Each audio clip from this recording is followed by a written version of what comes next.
be in the house of the Lord. Amen? Alright. Ngayon po nga umagang ito ay pangalawang linggo to, no? Second week po ng ating pong anniversary ng ating pong dibu ng ating pong church. So, palakpakan po natin ang Panginoon. At tunay po ang Panginoon ay kapuri-puri. Ang tunay po ang Panginoon ay talagang napakatapat po sa bawat isa po sa atin. At dahil tapat po ang Panginoon, dapat din po natin itong tumbasan ng katapatan po natin sa Panginoon. Hindi po ba? Alright? So ngayon pong umaga pong ito ay let me share with you the word of the Lord. And I hope and I pray everybody's excited to listen to the word of the Lord. Tama ba yan? Excited po ba kayo? Tandaan po natin na isa sa pinakamagandang bahagi po ng gawain ng pagsamba sa Panginoon ay yun pong pag-aaral ng salita ng Diyos. Alam niyo po kung bakit? Dahil ito pong salita po niya ang bibigay po sa atin ng kabusugan. Hindi mo ba? Araw-araw kumakain po tayo almost 3 times a day or even more than 3 times a day. Para po tayo ay manorish, tayo po ay mabusog, tayo ay magkaroon ng kalakasan sa ating pang-pisikal na pangatawan. Okay, kabahagi po nito, hindi po pwedeng lumalakas lang po ang pangangatawan natin. Isa po sa mahalagang bahagi ng ating buhay ay tumibay din po ang ating pananampalataya sa Panginoon. At paano po ito titibay? Paano po lalakas yung ating pananampalataya sa Panginoon? Sa kabila ng may mga pinagdadaanan ng iba, sa kabila po na may mga problema ang karamihan, ay mahalaga pa rin po matibay ang pananampalataya natin sa Panginoon. Paano po ito titibay? Sa pamamagitan ng pagpapakain po natin sa ating banal na espiritu, sa kaloob po ng ating spirituality. Ano po pinapakain po natin dyan? Dapat po ay salita po ng Diyos. Because the word of the Lord gives nourishment to our spirituality. Alright? Kaya po maraming mga mananampalataya, mahina ang pananampalataya, baka po hindi tayo kumakain madalas ng salita ng Diyos. So mahalaga ito sa pag-aaral na ito. So please bear with me as I share with you the word of the Lord ngayong pong umaga pong ito. At pakisamahan po ako dito. At pakisamahan din po ako ng panalangin. Kanina po, actually since last Sunday, I was talking to the pastoral staff of our church. Sabi ko, etong linggo na ito ay mahirap yung ipipreach. Mahirap po yung ibabahagi ng salita ng Diyos. Sabi ko nga po, nagtotostoy na kami, si Pastor BJ, o si Pastor Christian, ako, isasama ko na rin sana si Brother Erwin eh. Ikaw na kayo mag-preach nito. Ang hirap talaga i-preach po ito. Lalo tigit kung kayo po ang pastor ng church. Bakit po? Because the word of the Lord na gusto kong ibahagi po sa inyo ngayong umagang ito ay pinamagatan po natin the Blessed Church. Ando pa sa message series po na yun, ano? At specific topic po natin is about caring for Christ's workers. Okay? Okay? Pangangalaga o pag-aaruga sa mga manggagawa ng Panginoon. Pastor, paano mo nasabing mahirap ibahagi itong preaching na ito? Kasi po, kaya po mahirap ito, baka po kasi ang maging dating, okay, ay self-serving ito pong preaching po na ito. But again, I would like to approach this preaching in the perspective of the Blessed Church. Kaya ko po ituturo po ito, hindi po dahil gusto po natin na maalagaan yung mga manggagawa ng Panginoon. Kaya po itinuturo po natin itong prinsipyo na ito. Una, ito po ay itinuturo ng Panginoon. Pangalawa, kaya po natin itinuturo itong prinsipyo na ito kasi ito din po yung isa sa paraan kung paano pagpapalain ng Panginoon ang bawat isa at ang bawat gawain ng Panginoon. And even the church specifically of IBC Manila.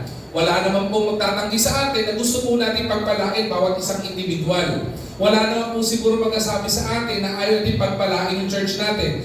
Lahat po tayo gusto, ninanais, dinidesire natin yung pagpapala na yan. Pero hindi po pwede kasi na meron po tayo mga mamis na prinsipyo na itinuturo ng Panginoon para po pagpalain tayo. Bakit po? Marami sa atin gusto po natin ng pagpapala. Pero ayaw natin nung pamamaraan kung paano tayo pagpapalain. If I will be blessing somebody of a specific material thing, sabi ko, bigyan kita ng ganito. Pero sabi ko sa kanya, ang requirement, pumunta ka, puntahan mo ko. Hanggang hindi pumunta sa akin yung tao, hindi ko siya mapapala. Hindi po ba? Ganun po sa Panginoon eh. Kahit anong gusto po ng Panginoon, pagpalain tayo, kahit na malaman natin kung paano magpala ang Panginoon, kapag hindi po natin pinusunod yung kanyang prinsipyo, mahihinder din po yung pagpapala ng Panginoon. So please approach this message. Please open your hearts and your minds dito na hindi po ito maging self-serving message. Gusto ko pong ibahagi po sa inyo ito kasi gusto ko pong pagpalain tayo as a whole body of Christ na tayo ay maging po natin yung patuloy na pabor at ma-experience natin yung blessing ng Panginoon. Yung hindi lang po natin marinig yung pagpapala ng Panginoon.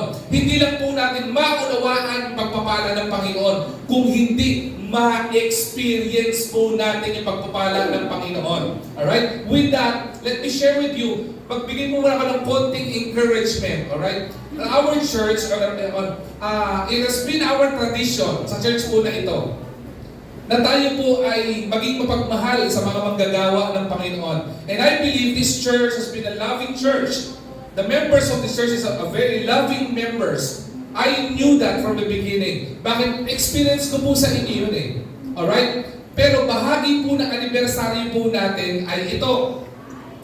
Tradition po natin to na every anniversary natin, hindi po mawawala sa celebration na tayo po ay magbe-bless ng mga manggagawa ng Panginoon. Look at the history of IBC Manila. Several years lang ang hindi tayo nakapag-celebrate o nakapag-bless ng mga pastor. And that happened during the pandemic season. Bakit po? Hindi na po tayo pwede mag-gather. Yung church gathering nga po online eh. Di ba? Now, isa po sa desire po natin ngayong taon na ito, una, i-bless yung mga pastor. Amen? Amen. Sa sobrang mapagmahal ng IBC Manila, hindi lang pastor ang pinagpapala. Pati yung mga asawa ng pastor pinagpapala. Amen? Kaya nga po, iba sa inyo, una, i-comment ko na po bawat member. Sabi ko po sa inyo, tuwan-tuwa ko sa mga member ng IBC Manila dahil mapagmahal kayo eh. Diba? Meron po tayong basket of blessing na ginawang campaign to bless the pastors and pastor's wife this coming August 23. Sabi ko po, kumuha tayo ng 25 bags. Ibig sabihin, we are praying to bless 25 pastors or family. Okay, napupunin natin ng grocery. Alam niyo po ba, na hindi pa tapos ang service, ubus na yung basket. Tama po ba? Pasabihin tama ko, no? Naubos yung basket agad. Ang hindi ko lang alam, tatlo pa lang yung bumabalik. Okay? Pinupuno pa nung iba. Okay? Nakakatuwa pong malaman po yun, di ba? Pero hindi lang po yung pag-bless natin ng gano'n mga pastor eh. Mamaya, maunawaan nyo kung bakit po natin ginagawa iyan. At ano ang nagiging dulot sa atin ng pagpapala at ginagawa po natin iyan.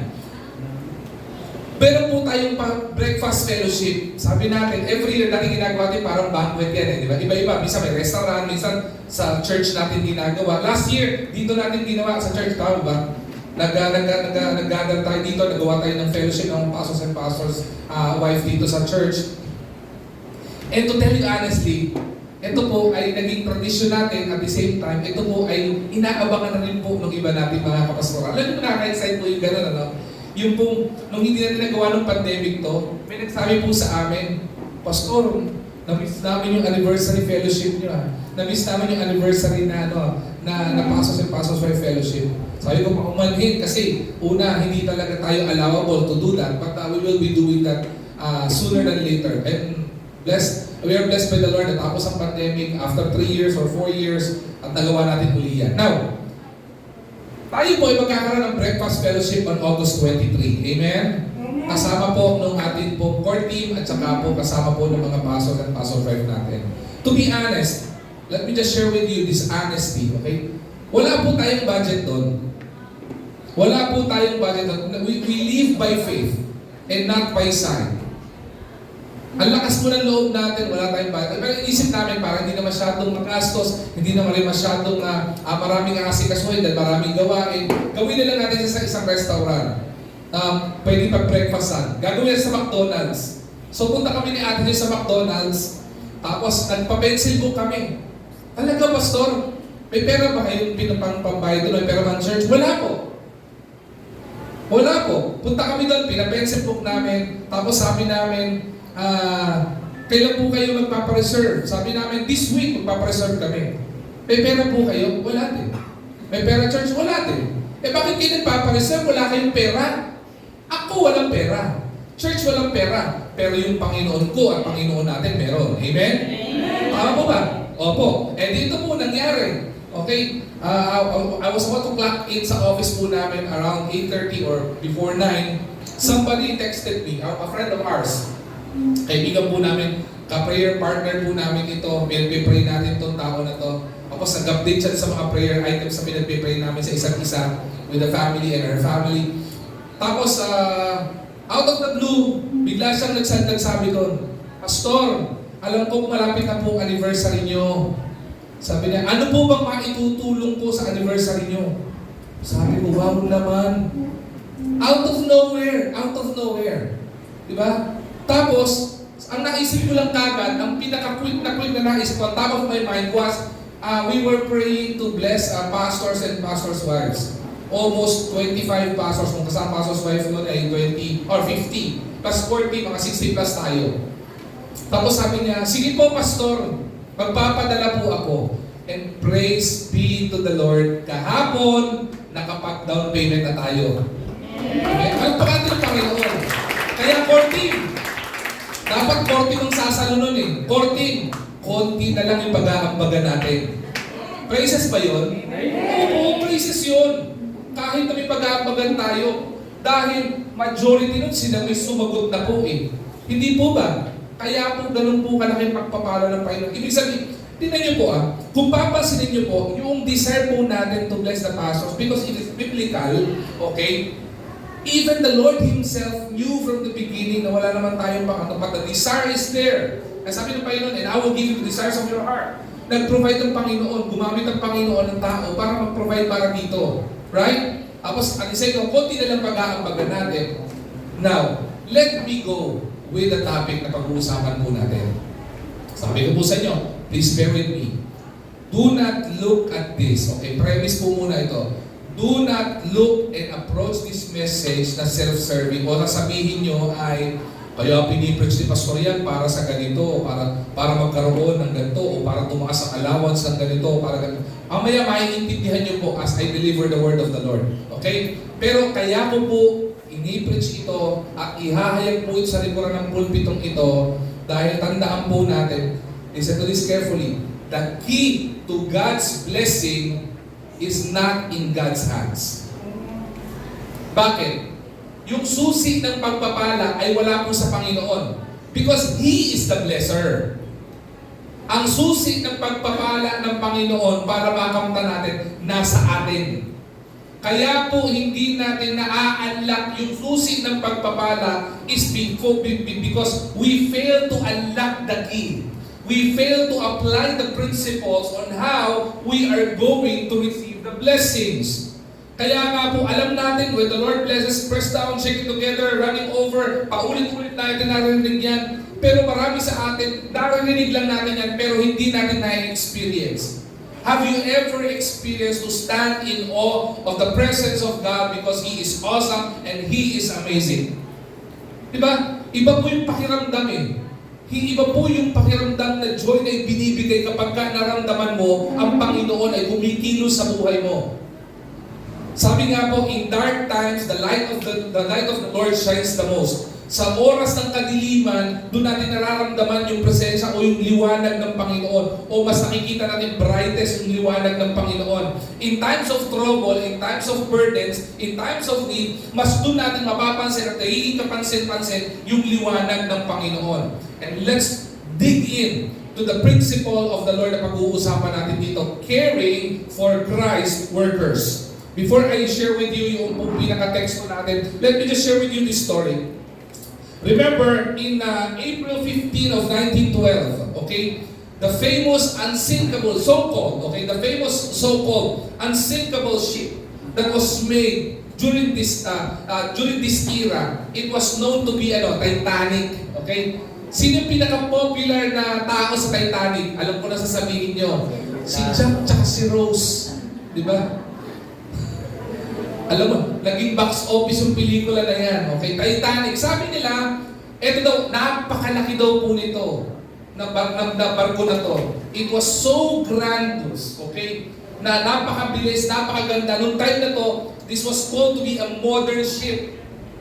It can actually cross yung, sabihin natin yung cross Atlantic Ocean. Tumatawid po yan ng kontinente. Kaya po niyang gawin yan. Alright? At sabi ng mga engineers nito ay, it was an unsinkable ship.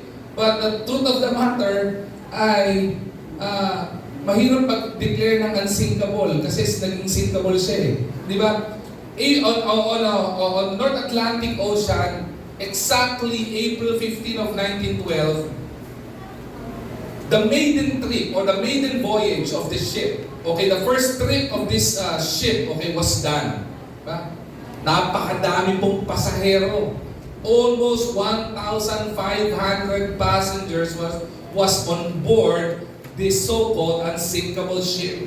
Okay? And we all know the story. Hindi ko na kailangan mag-elaborate. Ang nangyari dito, dahil na cross-Atlantic Ocean siya, may mga iceberg, tumama sa iceberg, nasira yung kanyang hull, tapos nabutas ito, and to make the long story short, lumubog yung barko. Okay? But I will not focus on that story. I would focus on one character, hindi po kay Jack tsaka kay Rose. I would focus on this person, John Harper. Hindi po natin narinig itong pangalan na to o bibihira po nakarinig sa pangalan ni John Harper.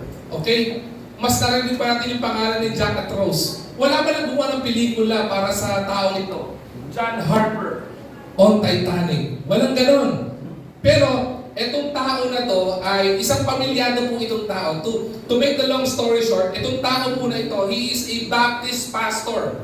He actually, during this time, when he traveled, he was about to speak or two, he was spoken sa isang conference, sa isang Moody na conference, alright?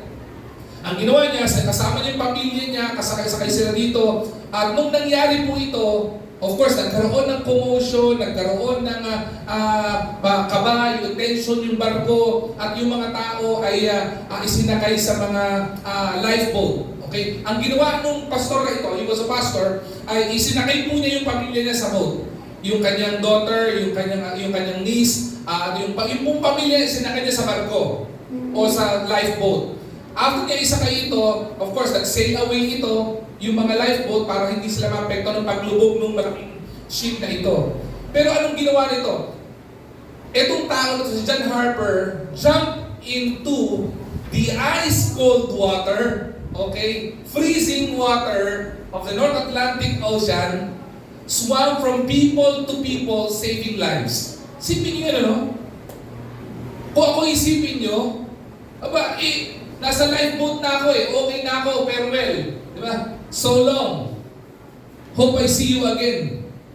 Diba? Pero ginawa niya, after securing the family, he jumped into the water and going back to the ship. Saving lives. Swimming from people to person. Sasakay niya sa ganito, ipapato niya sa may kahoy, o kung may ship man, o kung may lifeboat man, isasakay niya sa lifeboat, until, etong tao na ito, may nakasalamuha siya, nakilala siya, pastor. Sabi niya, ikaw po pala yan, nagkaroon pala acquaintance sa gitna ng malamig na dagat, Nalaman niya itong Christian na ito, ay Christian din, so they encourage one another to be strong. Sabi niya sa isa't isa, nagpalakasan sila. Be strong and courageous in the Lord. And look around those people. Look around these souls around us. Nakahabag-habag. Ano yung ginawa nila? They didn't only save people from drowning. By the blessing of the Lord, ginamit po nila in their deathbed. Ikaw man tumalong ka sa freezing water, hindi ka ba manginginig, hindi ka ba mamamatay sa ginaw? Hindi po ba? Malalim pa yung dagat. Ang ginawa pa nila, habang nire-rescue din nila, tumutulong sila sa pag-rescue ng tao, they were sharing the gospel.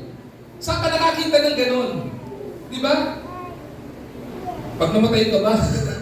Alam mo saan ka pupunta? They were sharing the gospel. They were sharing John 3 verse 16. As sinabi nila, for God so loved the world, He gave His only begotten Son, that whosoever believes in His name should not perish, but have everlasting life.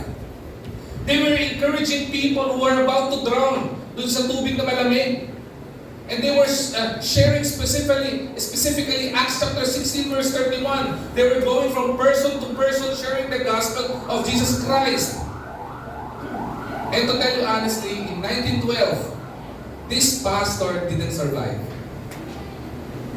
Hindi po siya nakasurvive. He drowned and he died. Kasama po, nung kasama niyang nag-rescue. But the truth of the matter, up to this very point in time, the testimony, the compassion of this pastor, lalo tigit sa pag-share ng gospel ng Panginoon, resonates to all the Christian community all around the world. 1912, today is 2025, and up to this day, ang testimony nitong tao na ito, yung ginampanan niya nung time na ito, na purpose niya nung time na ito, na lubog ng Titanic, resonate up to this very point in time. In much the same way, the early church in the book of Acts is just the same thing, did the same thing. They demonstrated an unselfish love for one another. Hindi po inalintana ng mga taga-book of Acts, ng church ng book of Acts chapter 2, yung danger, hindi nila inalintana yung mga pangangailangan, hindi po nila inalintana yung pinagdadaanan ng church o yung community nila dito. Bagkus ipinakita nila yung unselfish love nila for one another.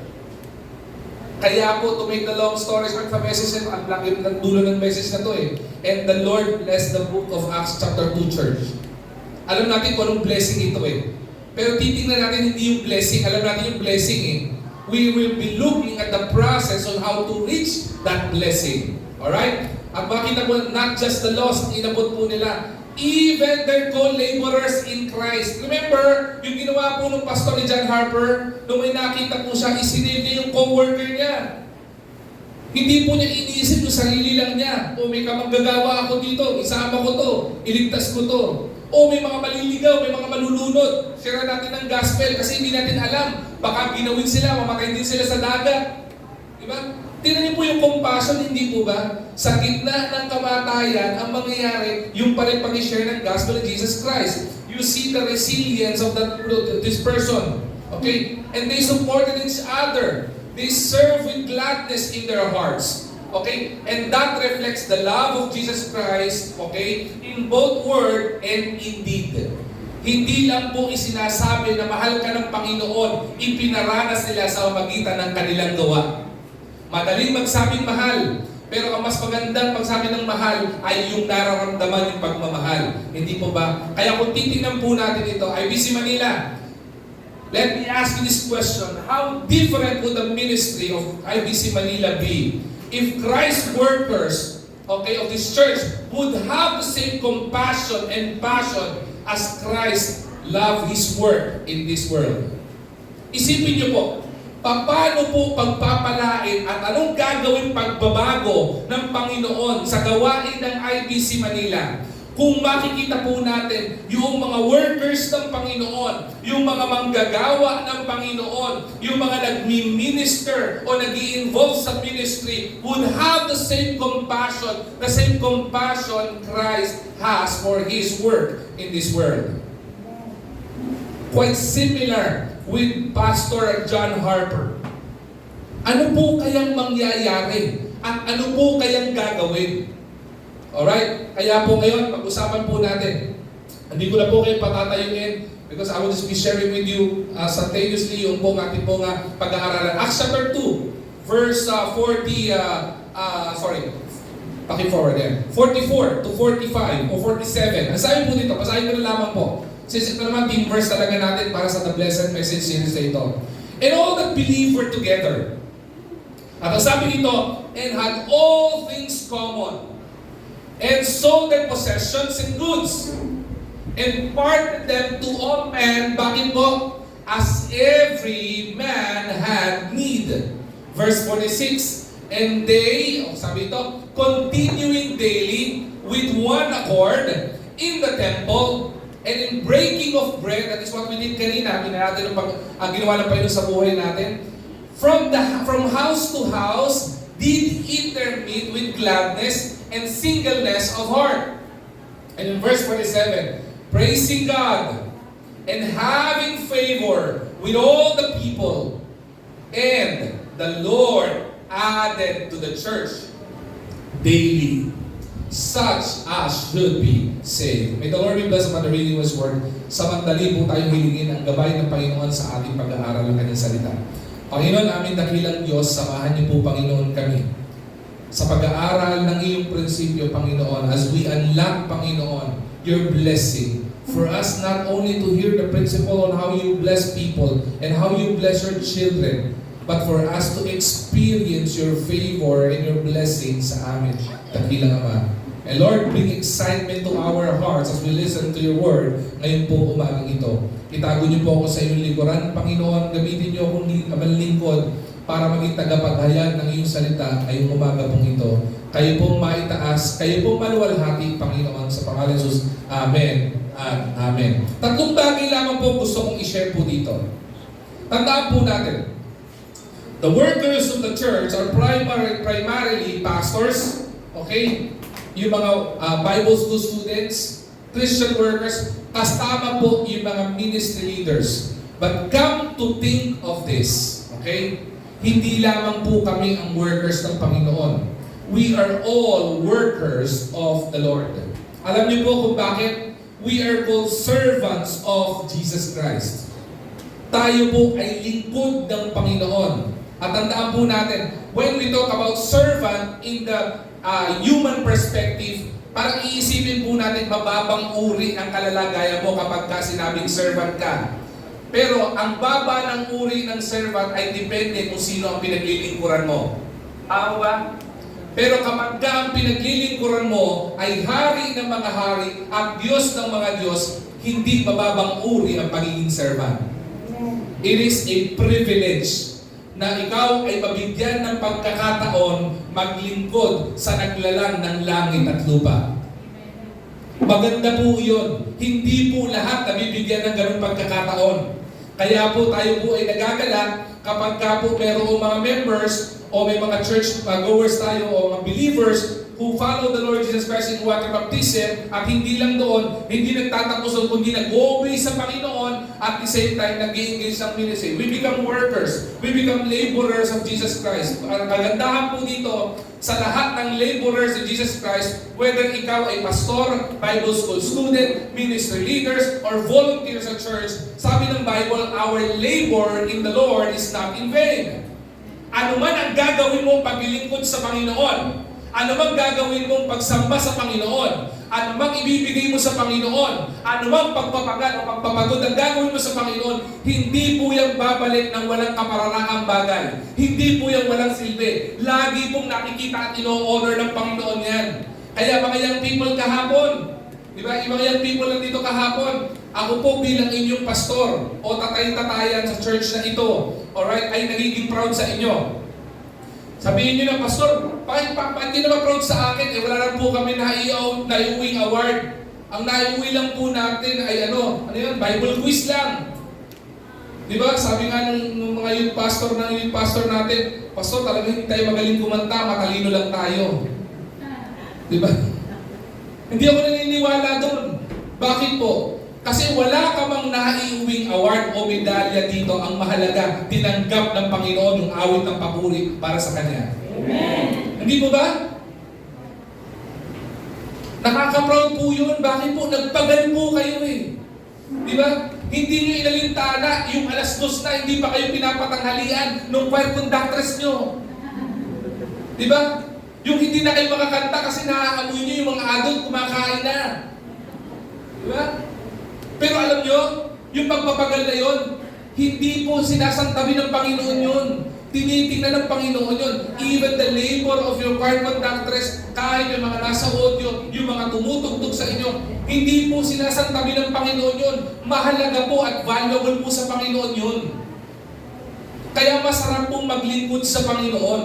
Kaya kung makita po natin sa pagkakataon pong ito, tatlong bagay lamang po. Paano po tayo magpapakita ng care o pag-aaruga sa ating mga worker o mga worker ng Panginoon? Hindi po, mali po yung word na siya, ating workers. Kasi hindi na po tayo worker ng sarili po natin. Tayo po ay manggagawa ng Panginoon. Una po, ay ito. In Acts chapter 2 verse 44, sabi dito, and all that believed were together. Okay? And had all things in common. Ano po tinuturo po dito? Mahalaga po sa pag-aalaga ng manggagawa ng Panginoon is for us to stand together in fellowship. When we were in IBC Diliman, yung kanila pong anniversary, yung kanila pong speaker po doon, na magiging speaker din natin on our anniversary, meron po siyang sinabi. na hindi ko po makakalimut-kalimutan. Sabi niya, in-address yung mga members. Sabi niya, IBC, Diliman. Alam niyo po, kung gusto niyo palungkutin yung mga manggagawa niyo o yung pastor niyo, isa lang ang gagawin niyo. Alam niyo kung ano, huwag kayong pumunta sa church. Huwag kayong dumalo ng fellowship. Sigurado, malulungkot yung mga manggagawa. Malulungkot yung mga pastor niyo. Pero totoo, katotohanan naman po yun eh. Kaya nga po itinuturo ng Acts chapter 2 verse 44 eh. Para ma-experience sa church ng pagpapala, we need not to just fellowship. We need to stand together in fellowship. Ibig sabihin nito, we are encouraged by Acts chapter 2 na church to become united. Na ma-experience natin o sabihin, i-apply natin yung principle of unity in the church. Tandaan po natin, unity is different from uniformity. May pagkakaiba po yan. Ano po yung uniformity? Kanina po, kumakanta po kayo dito, di po ba? Naka-uniform kayo. Iisa lang ang suot nyo. Di ba? Lahat kayo, hindi mapaitatagpong taga-Maynila. Alam nyo bakit? Lahat kayo bulaklakin. Pati yung lalaki nakabulaklakin. Akala ko nga kakatayo sa choir eh, mahal kong Maynila. Nung tumayo si Pastor BJ, akala ko si Lito Atienza. Nung dumating si Jello, akala ko si Kuya Kim. Di ba? Nakabulaklakin. Pati yung diko natin nakabulaklakin din. Naghanap ako ng bulaklakin, hindi ko sinuot. Baka tayo maging Garden of Eden. Pero sabi dito, unity is not uniformity. It's different. Yung totoo, madali yung unity. Okay? Yung so-called, yung madali po unity. Magtawag ka ng reunion, dumating ang pamilya mo, unity ang tawag doon. May fellowship sa church, magkaroon tayo ng gathering dito, may maturing in the word, nagsama-sama tayo, gathering yun. Yung women recharge, mag-gather kayo, fellowship ang tawag doon. Pero hindi lang yun yung unity tinuturo ng Bible. Ang tinuturo ng Bible na unity is not uniformity, but harmony. Ano pong ibig sabihin ng harmony? It is choosing to stand side by side with your fellow believers in Christ in sharing the gospel. To stand side by side with your fellow believers in Christ in sharing the burdens in the body of Christ. Ibig sabihin, to stand side by side, balikat sa balikat, magkatabi, kahit sa mga victories ng church. Okay? Magkaroon ng side by side na pagkakatulungan sa mga resources ng church. Isa-isahin ko na mabilis po ito. Pag sinabing side by side, magkabalikat, magkatabi, magkatuwang, nagtutulungan, magkasama. Yun po ang harmony, ang tinuturo. Yun po yung unity na may harmony tinuturo ng Panginoon. Pag nag-share ng gospel, everybody shares the gospel. Alright? Kapag ka po mayroong burden, okay, ang bawat isa, dapat po ating ginagabayang pinapatnubayan. Hindi po ba? Hindi po natin kinukutya o sabihin natin kinukondem natin mga tao. Bakit? Ang Panginoon didn't came to earth to condemn the world. Hindi po ba? Kaya po dumating si Kristo not to condemn the world, but to show compassion to the people.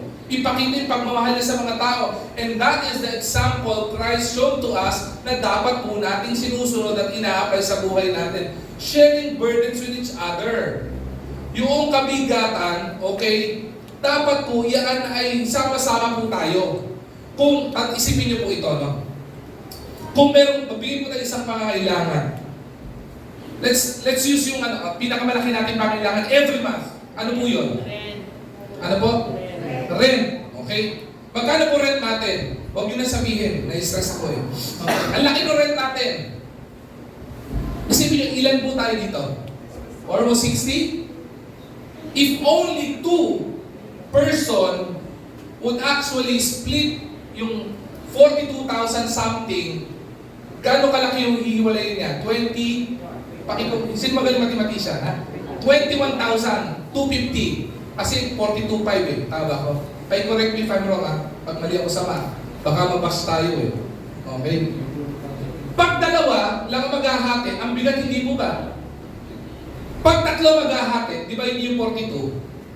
Kano kalaki po yun? Wala nagko-compute Paki-compute, tulungan nyo. Pabayaan ko kayo maglabas ng calculator. Ha? 40? 14,166. 14,166. Okay, thank you Ate Ana. Yan naman, pag taga-bangko talaga, yan ang mga ano eh, para magaling sa computation. Pagka-apat, ilan yun? 10,625. 10,625. Mabigat, tao ba? Mabigat. Samahan niyo po ako. Mabigat? Kasi bigat ko po ba? Ang bigat hindi po ba? Ngayon, pag-aanin natin ng konti. Ilan ang services natin every month? 4. Sa 4 na tao na yun na mag-aambag doon, divide mo sa 4 na linggo. How much would it be? 2,656. Ha? 2,656. 2,656. Malaki pa rin po yun. Hindi po ba? Tingnan niyo po ito ha. Isipin niyo po, 42,500 divided by 60.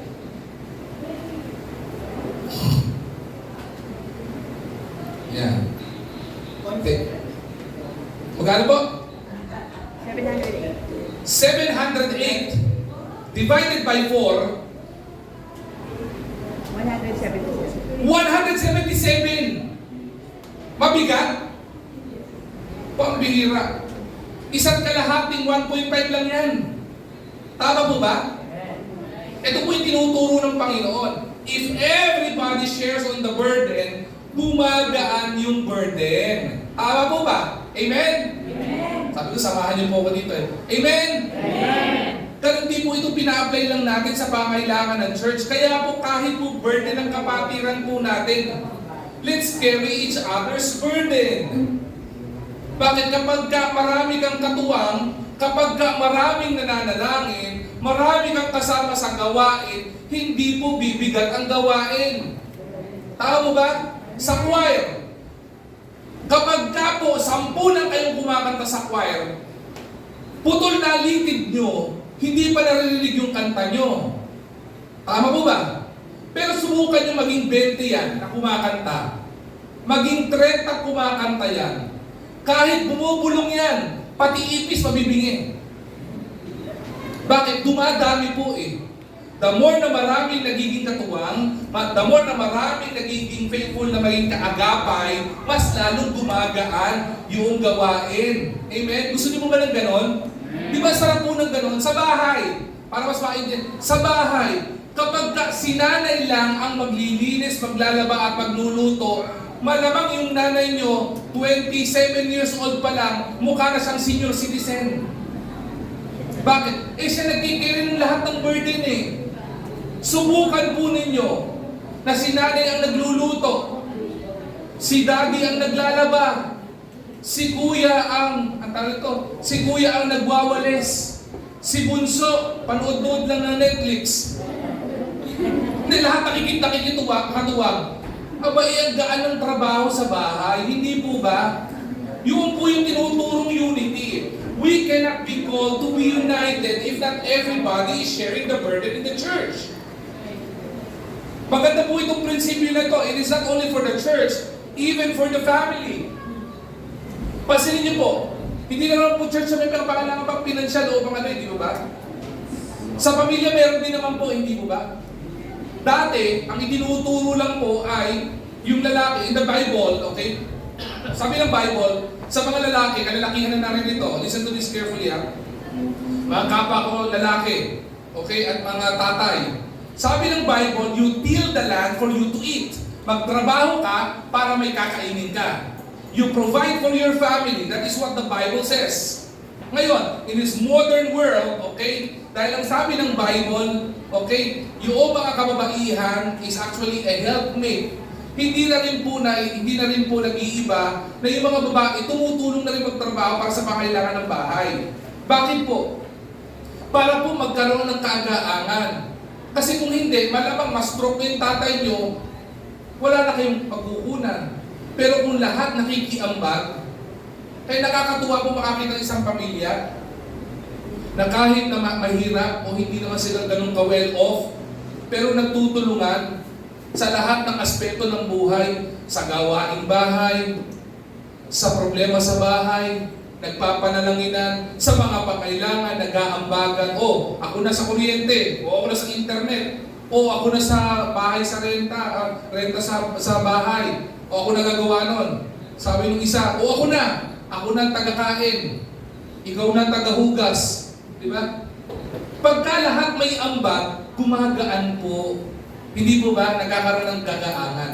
Stand together in fellowship. Church, if we want to experience the blessing of the Lord, we are to stand in unity and not only in uniformity. Okay po ako yung tipo nag-uniform tayo every choir. Okay po ako doon. Maganda po kasi yun eh. Na makita niyo naka-uniform po tayo eh. Pero mas maganda pong makita na yung unity natin ay tayo ay nag-stand side by side in the ministry of the Lord. In sharing the gospel, magkakatuwang tayo. Huwag niyo pong ipagkatiwala lang yung pag-share ng gospel doon po sa mga pastor at mga Bible school student. Lahat po tayo dapat naging kabahagi niya. Huwag niyo pong iasa po yung burden ng mga pangailangan ng church sa mga iilang tao lang. Dapat po tayo nagiging kabahagi po at kabalikan po niyan. Huwag po natin isipin, tanda po din, kasama po yung standing side by side. Hindi lang po sa mga bigatin. Even in victories, dapat magkakasama po tayo. Di ba? Ibig sabihin, kapag may mga blessing, sama-sama din po tayo pinagpapala. Kapag may mga victories o may mga dapat may mga nagbibigay na accomplishment sa atin ng Panginoon, sama-sama po natin celebrate. Amen? Amen. Kapag may blessing, sama-sama din po natin ibinabahagi. Amen? O, ayaw nyo ha? O sige. Amen. Yung mga nag-amen po, bigyan natin mamaya ng bigas ulit. Okay? Kasi may bigas pa tayo, hindi ba? Kaya yung mga senior citizen natin, may bigas pa tayo. Uuwi kayo ulit na may bigas. Okay? Hanggat may bigas. Okay? Ang pag-ibig ni Lord ay wagas. Tandaan niyan. Alright? Stand together in unity. The application of this point in caring for the workers of Christ is this. Commit to be present in the lives of your fellow workers in Christ. Maging nandun ka. Maging katuwang ka. Be present. Diba? Minsan po tayo, nagtatawag po ng meeting. Hindi po tayo umaattend. I understand kung merong mga gawain. Pero alam mo, kasama po sa unity yun. Na kapag ka nandun, you join. Kapag ka merong burden, you participate. Kapag ka merong ministry, ano po ba may tutulong po? You volunteer. Okay? Paano po yun? You volunteer, you be present in the lives of your fellow workers in Christ or fellow believers through prayer. Maganda po yung panalangin. Ako po, I really appreciate prayer. Sa church po na ito, meron po ilang mga prayer partners tayo dito. And sa church na ito, meron po tayong mga prayer warriors dito. Ilan po yan, I can name names. Na talaga pagka mayroong mga pangailangan, even the church, yung mga prayer warriors ito, active na lumuluhod sa Panginoon, may mga intercessors, okay? Nakakatuwa po yun, not only through prayer, through presence and partnership. Ano pa may tutulong ko? Kahit na presensya ko lang, ano ba po pwede i-ambag dyan? Diba? Paano ako magkakaroon ng kagaangan sa mga pangailangan po natin? Alright? Tandaan po natin, teamwork in the kingdom of God is not about who gets the credit. Ulitin ko po teamwork in the principle of God is not about who gets the credit. It's about who gets the crown. Alam niyo po bakit? Marami pong problema po itong karamihan ng churches. Okay? Minsan, kapag may inaabag tayo, gusto mo yung credit sa'yo. Tandaan po natin, wag po natin sunugin yung investment natin sa langit. Sabi ng Bible, store of treasures in heaven. Kahit na may binibigay ka, inaambag ka sa gawain ng Panginoon o inaambag ka sa pamilya mo o saan ka nag-aambag, you don't take the credit. You give the crown to the Lord. Lord, kaya ko pong ginagawa ito kasi binigyan mo ako ng blessing. I cannot bless others if you didn't bless me. Diba? Minsan, konti lang naambag pa lang natin sa gawain ng Panginoon, wala na kagad yung paa natin sa lupa eh. Lumulutang na kagad tayo eh. Nawawala na kagad yung glory sa Panginoon eh. Kaya kung may mga umaawit, na pag nakita niyo umaawit, nagtataas ng kamay, ang sinasabi nila, Lord, all glory belongs to you. Yung iba kayo umaawit na nakataas ang kamay, Lord, kung may boses man po ako at nakakaawit ako sa iyo, hindi po dahil magaling ako. Kaya po ako nakakaawit kasi gusto ko bigyan ng glory sa iyo kasi yung talentong ito, ikaw po nagkaloob. At kung may maiaambag man po ako sa gawain niyo, Panginoon, kahit po anumang bagay po yan, kahit na service yan, kahit na mag-volunteer sa ministry, o kahit na ano pa po yan, to all glory belongs to you, Lord God. Diba? Sabi nga po, Soli Deo Gloria, para sa Diyos lang ang papuri. Yun po yun. Stand together in unity. Tingnan niyo po yung katabi niyo. Yan. Tandaan niyo po, kapatid niyo sa pananampalataya yan. Tingnan niyo po yung mga pastor niyo. Yan. Kasama niyo sa gawain at kapatid niyo sa pananampalataya yan. You need to stand together in unity. Alam niyo magandang tanong? Yung pagka nagkakakumusta kayo, kumusta po kayo? Diba? Pastor, kumusta po kayo? Paano ko po ba kayo maipag-pray? Diba? Kasi po yung mga pastor na naririto, hindi na po kailangan namin paalalahanan pa kung para kumustahin kayo. Kami po, kahit hindi niyo po sabihin sa amin, I assure you, we are praying for you. Kung may mahaba man po ang prayer na panalangin araw-araw, yan ay walang iba kundi mga pastor nyo. Bakit? Ang dami nyo po eh. Hindi po ba? Iisa-isahin po namin kayo para ipanalangin. Iisa-isahin po namin kayo para iluhod. Kaya po karamihan ng mga pastor, ang kalyo nasa tuhod. Alam niyo kung bakit? Kasi kaya ang kalyo na nasa tuhod kasi ang daming miyembro dapat iluhod sa Panginoon. Pero maganda, sabi nga po dito, standing together eh. Hindi lang po dapat yung pastor ang nananalangin. Dapat po yung mga miyembro nananalangin sa mga gagawa ng Panginoon.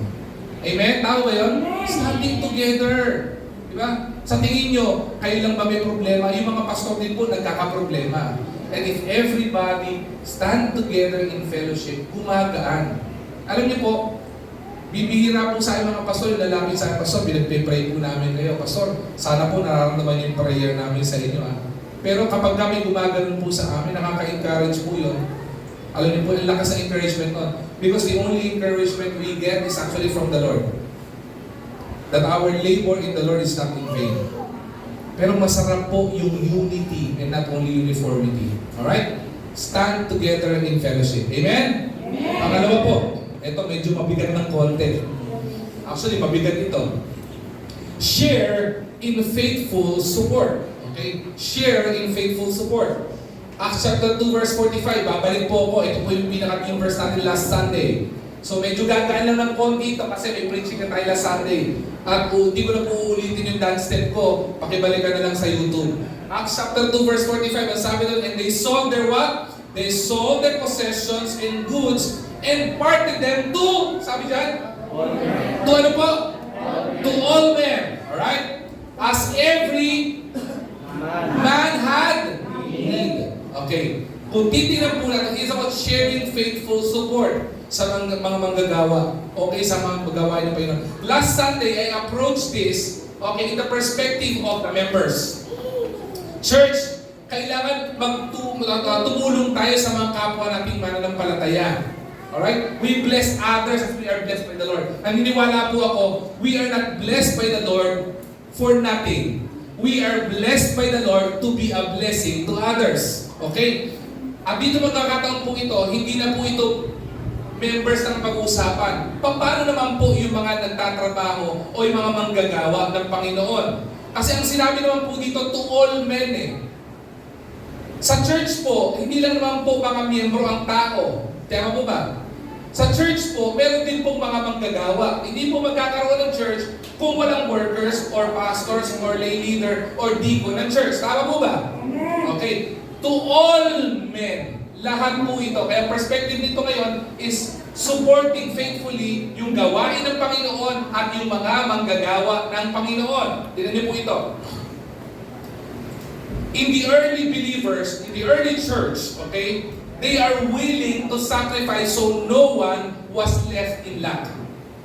Isipin niyo po ito, in the book of Acts, the very main reason why they are blessed by the Lord is they are willing to do sacrificial giving, to do sacrificial service para hindi po lahat ay nangangailangan. Isipin niyo po, napakaganda po nun, ano? Hindi ba maganda sa isang society na pantay-pantay tayo? Hindi ba maganda sa society na tipong kung may nagugutom, pinapakain, kung may nangangailangan, tinutulungan, kapag ka may nauospital, tinutulungan, ginagabayan, pinapatnubayan, kahit sa maliit na bagay. Ginagawa po natin yan.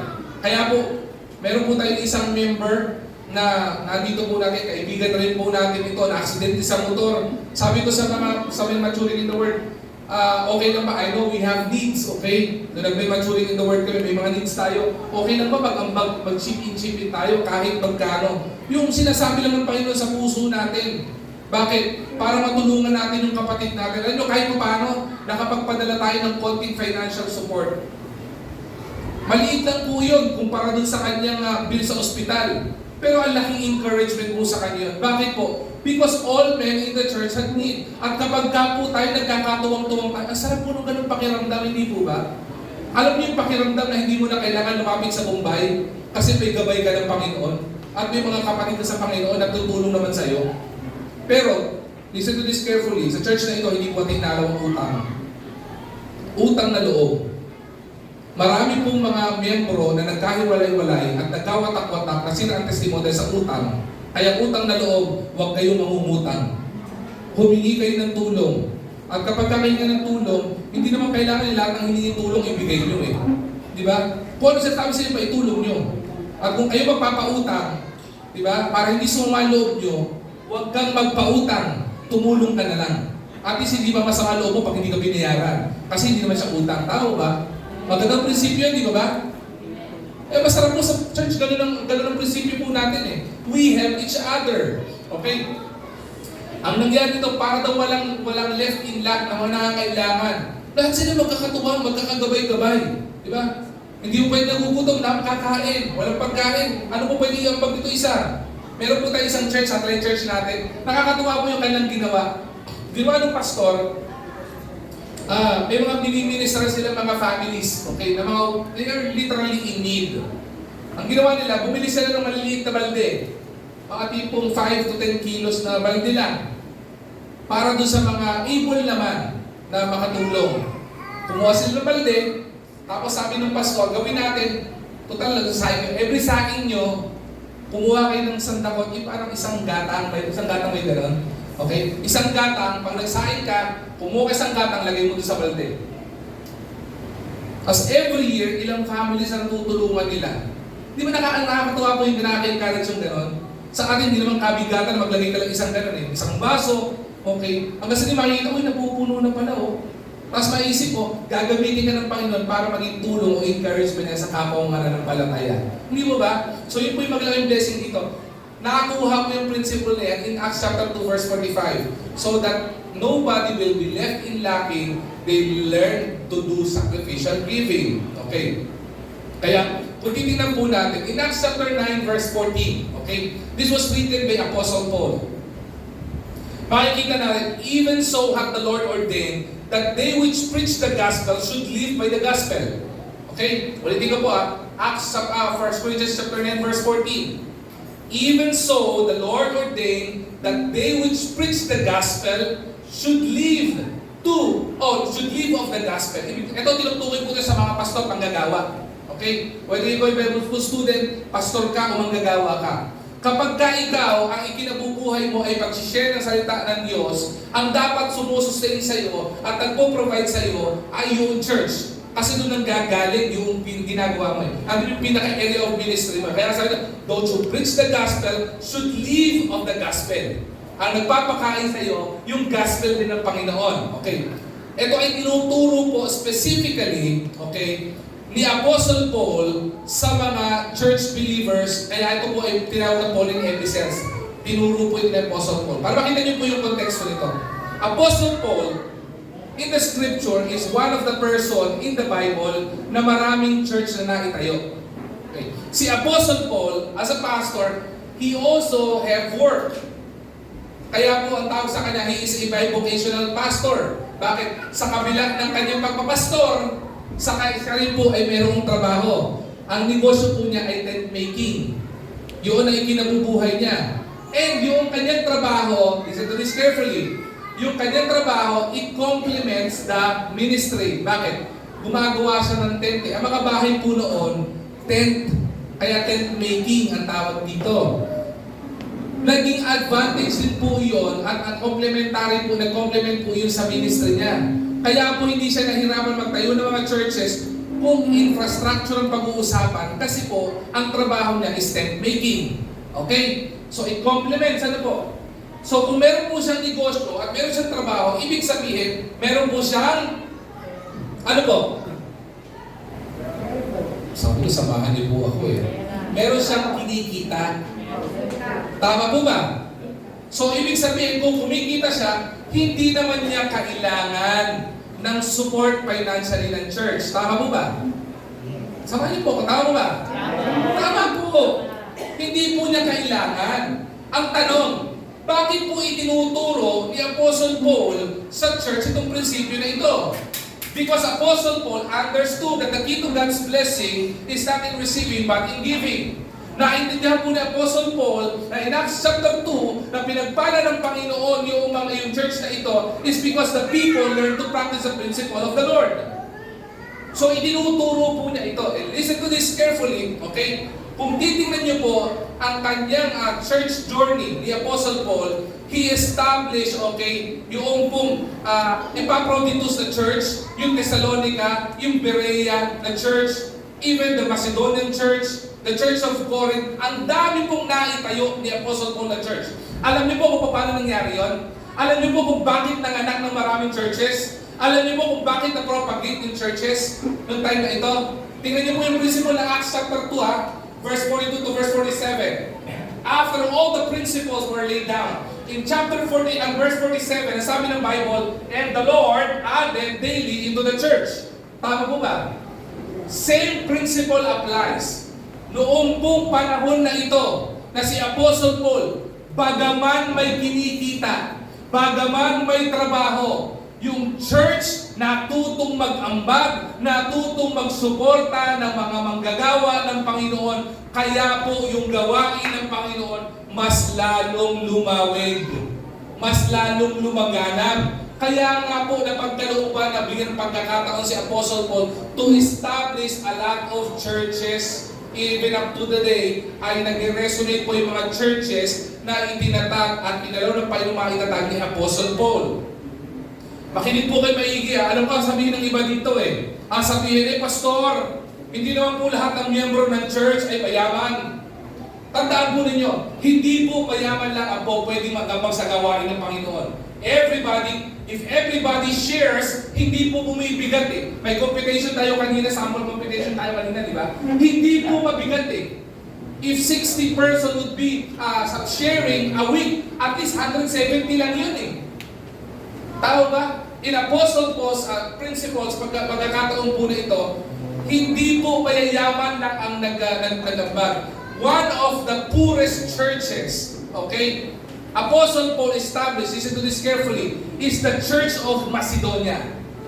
They were called the Macedonian Church. Hindi po mayaman ang church na ito. Dahil yung mga miyembro ng church na ito, hindi rin po sila mayayaman. Pero, biro nga po ng karamihan, biro ko na lang po ito, etong church na ito, maraming donya. Bakit? Macedonia. Diba? Bakit po Macedonia? Yung church na ito, ba't maraming mga donya dito? Alam niyo bakit? Pinagpala ng Panginoon yung church eh. They were poorest of the poor church of all the churches Apostle Paul established. But even the poorest church Apostle Paul established support the workers and the work of the Lord.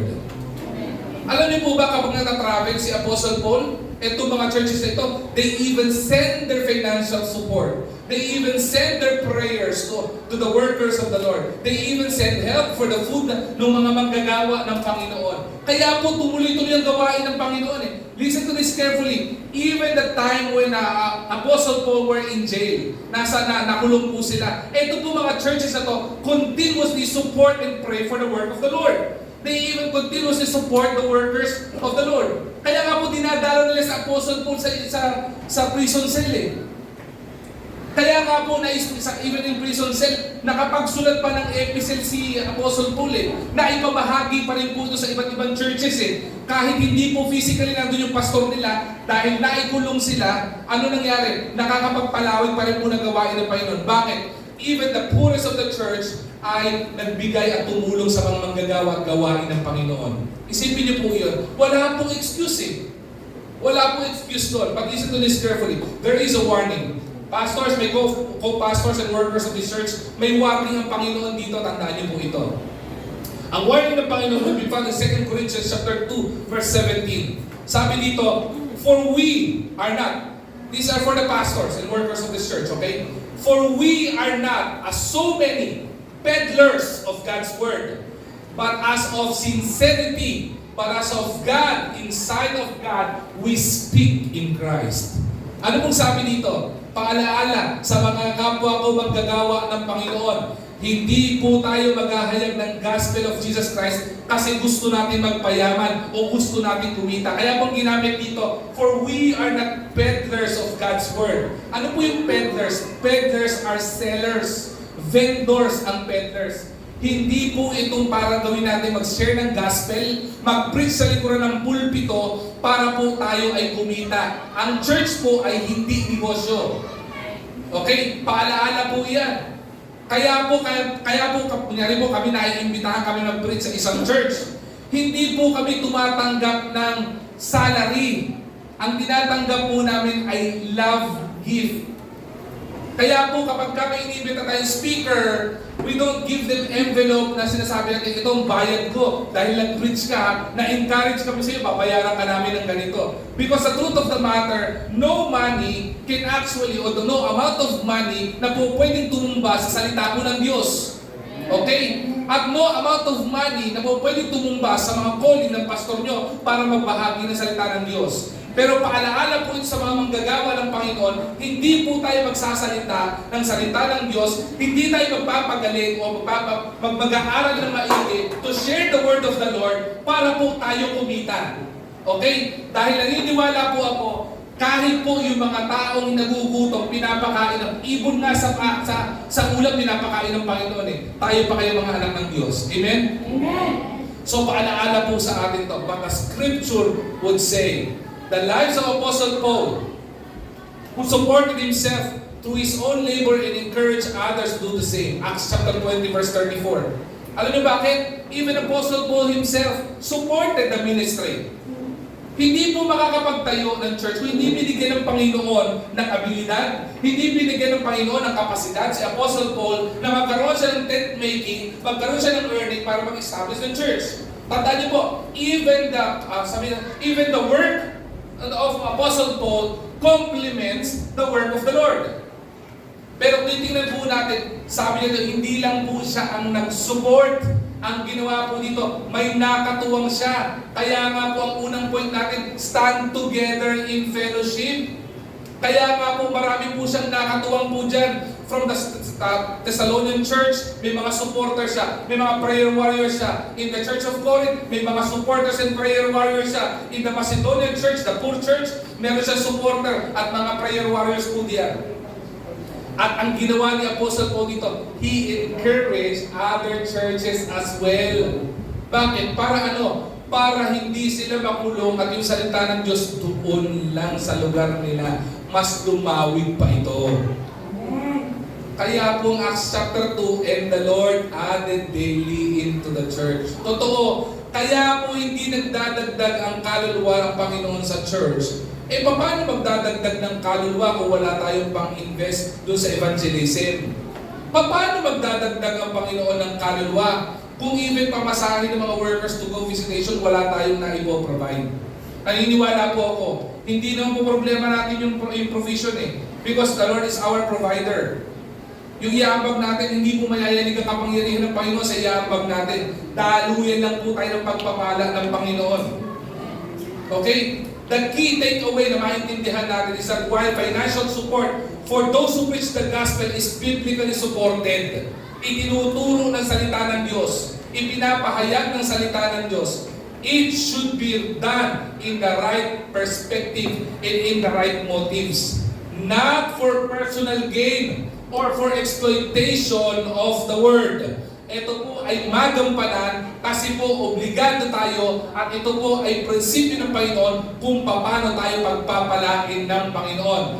Church, listen to this carefully. The very main reason why we are trying to bless pastors every anniversary natin, the very main reason why we are praying to support missionaries in this church, as little church as we are, We try to do our best. Alam niyo bakit? Because the Lord commanded us to do so.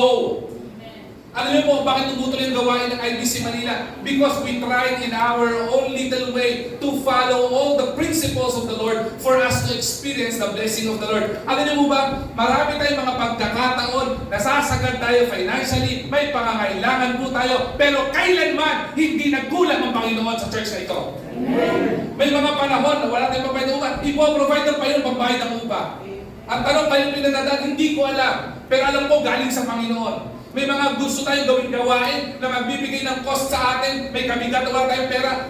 We act by faith and not by sight. Panginoon gumagamit ng tao para i-provide yung pangangailangan natin. Alam niyo, experiential po yun. Bakit? Nakita ng Panginoon. This church is following the principle on how to be blessed by the Lord.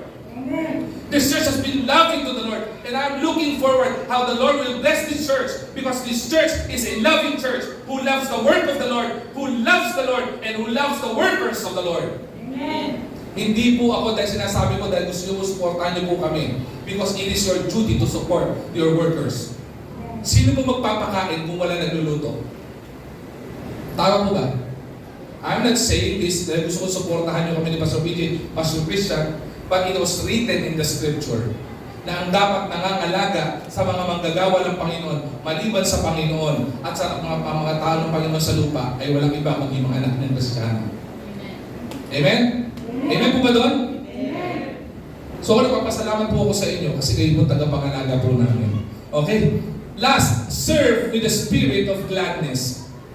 Serve with the spirit of gladness, and they continuing daily with one accord in the temple and breaking of bread from house to house, and did eat their meat with gladness and singleness of heart, praising God and having favor with all people. And the Lord added to the church daily as such as should be saved. Ministry is most powerful when it's done with joy and not merely duty. Kapag ka po ang ministry, masarap po at magiging mas effective po yan kapag ka po may katuwaan, kagalakan tayo at hindi tayo napipilitan gawin yung mga gawain sa gawain ng Panginoon. Bagkus, ginagawa natin yan kasi masaya tayo, naglilingkod tayo, at ang pinaglilingkuran natin ay walang iba kundi yung taong naglalag sa atin. Encourage everyone to uplift our fellow laborers by serving cheerfully. Diba? When we give to the Lord, let's give with a cheerful heart. When we serve the Lord, let's serve the Lord cheerfully.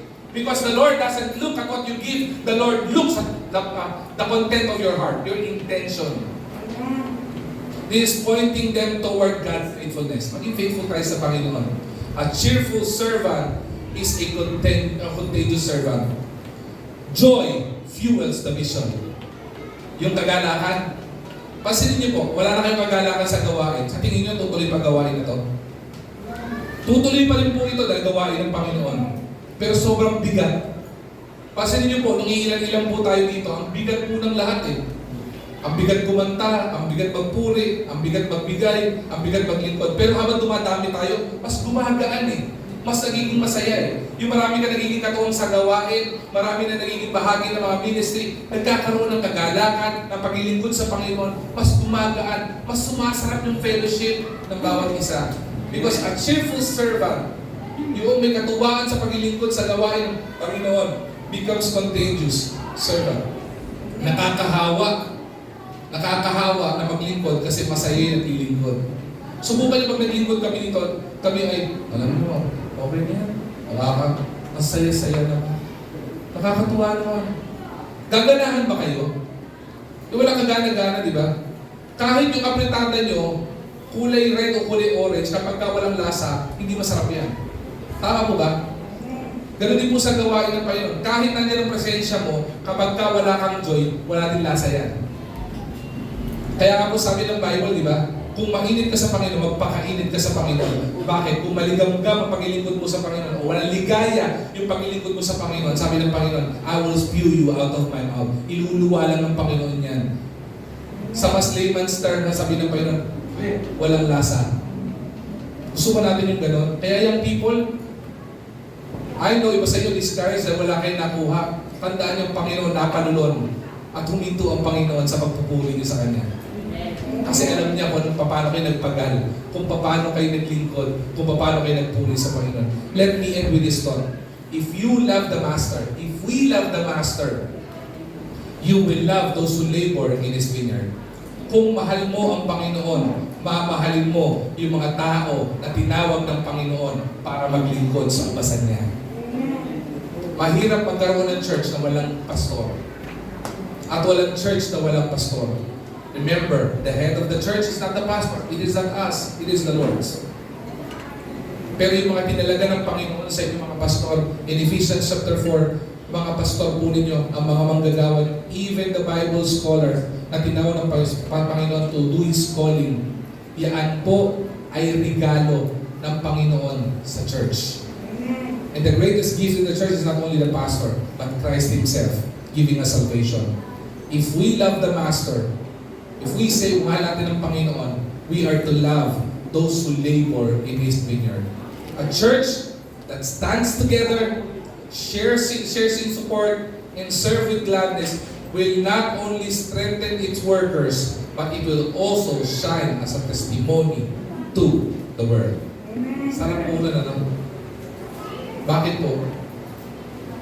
I don't want this to be self-serving, but this ay isip Manila. Isa po siguro sa malaking encouragement. Una, I don't really listen to comments masyado because I don't value comments too much. Ayokong maging validation yung mga comments. Kaya marami yung people, parang feeling nyo bilis ma-depressed kasi you do your validation doon sa mga comments sa social media accounts nyo. Kaya medyo cautious ako dyan. Ayoko masyadong makinig, masyadong papuri. Kasi minsan yung mga papuri, nawawala yung pa ako sa lupa eh. I just want to stay my feet on the ground. Lord, hindi naman po ako to, kayo po ito eh. Pero alam nyo, this will be an encouragement to the church. There will be a lot of things na ginagawa po tayo na naging benchmark po ng ibang churches on our group na kapabahagi natin. I would remember, may nagsabi po sa akin, alam nyo, kaya namin ginagawa tong Pastors and Pastors Life Fellowship ng anniversary nila kasi nakita namin sa inyo eh. Nakita namin kung anong naging blessing. Una, naging blessing doon sa mga manggagawa, naging encouragement sa mga manggagawa ng Panginoon. Pero nakita din namin na yung palang prinsipyo na ginagawa, na ina-apply nyo sa church nyo, sinasabi, tinuturo pa rin ng Panginoon. And we experience the blessing of the Lord as well. Masarap yung maging huwaran. Yung sinasabing testimony. Pero again, hindi magiging testimony ito. Kung tayo dito, porque na-experience natin yung blessing ng Panginoon, hindi tayo maging faithful sa Panginoon. Kung gusto natin yung faithfulness sa Panginoon, hindi natin kailangan hingin sa Panginoon yun. Alam niyo kung bakit? God is faithful. And He is always faithful. And He will remain faithful. Alam niyo kung bakit hindi natin experience yung blessing? O bakit paudlot-udlot yung blessing natin? It's because we are unfaithful to the Lord. If we will just be faithful dun sa mga principles na tinuro ng Panginoon sa atin, naku, napakasarap ma-experience yung blessing. Diyan ko masasabi sa inyo, kaya ko ginawa yung dance step last week. Hindi ko ginawa yun kasi gusto ko lang magpatawa. Dahil totoo, kapag ka na-experience mo ang blessing ng Panginoon, sabihin ko sa inyo, mapapasayaw ka talaga. Sa tuwa. Bakit? Si Haring David nga eh, anong ginawa niya? Hinubad niya yung pagkahari niya eh. Hinubad niya yung robe niya bilang hari at nagsayaw sa sakali. Bakit? Na-experience yung pagpapala ng Panginoon eh. That is how David worshiped the Lord. The very main reason why people or Christians is having a hard time worshiping the Lord is because you fail to experience kung paano ka pinagpala ng Panginoon.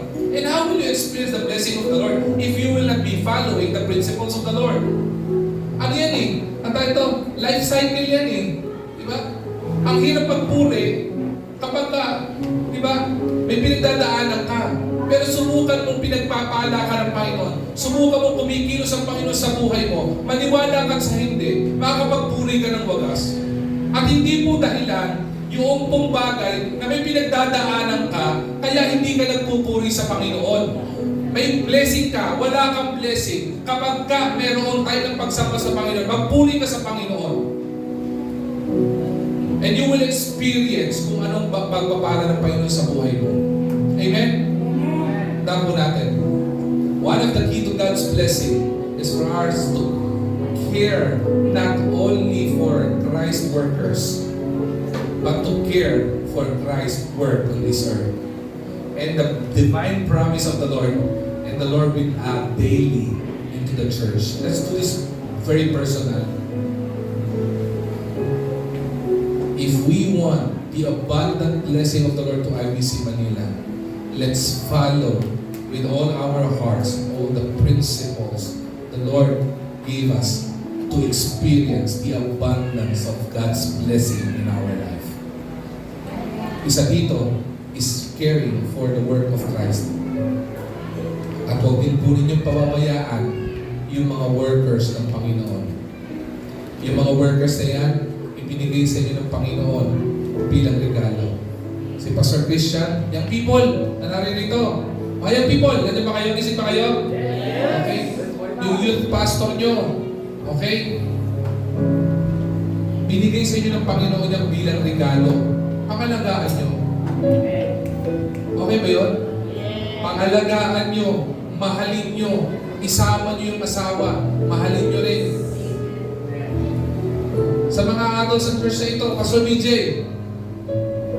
Si Pastor BJ ibinigay ng Panginoon sa inyo yan para mahalin nyo. Regalo ng Panginoon sa inyo yan. And I tell you, kami po mga pastor ng church na ito, we will try our very best to do kung ano sinasabi ng Panginoon sa amin para pangalagaan yung flock niya. Pero mahirap po yung kami lang yung nagmamahal. Maganda po yung minamahal niyo rin po kami. Mahal din po yung nagmamahalan tayo. Bakit po? Ang turo po sa atin ng Panginoon, alam niyo ano? If we truly love God, we love the workers of the Lord. If we want to serve God, we serve the people around us. That is a testimony of compassion ng Panginoon sa buhay natin.